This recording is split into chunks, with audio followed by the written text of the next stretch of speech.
This is it. The hardscape restoration is complete. Got a lot of sun coming in across the other side of the lake. So this is where that stain was.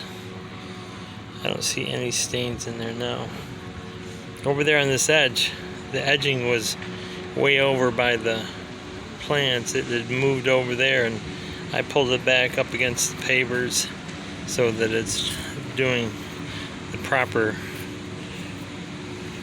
being used properly. So that's a matte finish.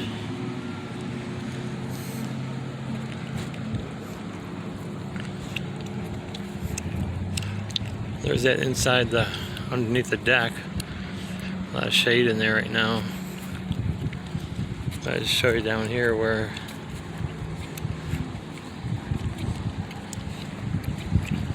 not sure who did this original installation, but it's kind of different.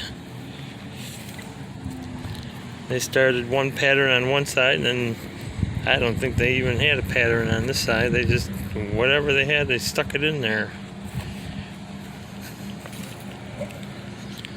And see how these pavers are now up even with the step. I'm not going down any further because I just sealed this and I didn't want to walk across it. But anyways, there it is. Complete.